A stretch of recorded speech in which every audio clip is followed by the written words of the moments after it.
ভেন্ডির একটা রেসিপি। ফোড়নে দিয়ে দিলাম একটা শুকনো লঙ্কা আর 5 ফোড়ন।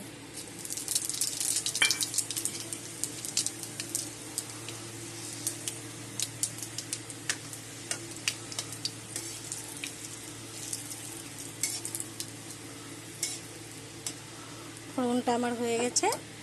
এখন কুচি করে রাখা পেঁয়াজটা দিয়ে পেঁয়াজটা মোটামুটি ভাজা হবে, তারপর মশলা দেব।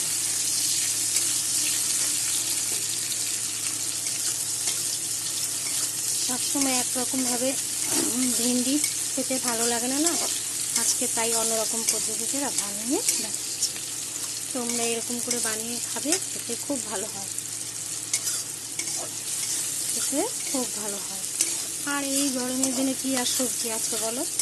ভেন্ডি, চাল কুমড়ো, ঝিঙ্গা, পটল, এগুলাই আর ঘুরে ফিরে খেতে হয়, এগুলাই আছে। আর অন্য রকম তো সবজি পাওয়া যায় না এই গরমের দিনে, তাই আজকে এরকম করে রান্না করছি। তোমরা এরকম বানিয়ে খাবে। এখানে আছে 1 চামচ জিরার গুঁড়া, আধা চামচ কাশ্মীরি লঙ্কার গুঁড়া, আধা চামচ হলুদ আর অল্প চিনি সব দিয়ে দিলাম।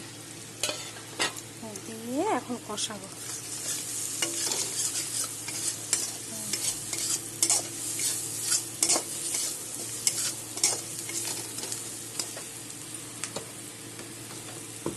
আর এখানে আছে এখানে আছে 5টা কাঁচা লঙ্কা, 2 চামচ মগজ, 2 চামচ সাদা তেল একসাথে দিয়ে দিলাম। সব একসাথে কষাবো। কষিয়ে মশলা আমার কষানো হয়ে গেছে, মশলার থেকে তেল বেরিয়ে হয়ে গেছে। এখন আমি ভেজে রাখা ভেন্ডিগুলি দিয়ে দেব। এখানে আধা কেজি ভেন্ডি আছে, আমি দিয়ে দিলাম। আর দেবো অল্প জল। তোমরা এরকম করে বানিয়ে খেয়ে দেখো, খেতে খুব ভালো হয়, আমি সত্যি করে বলছি। দিলাম অল্প জল।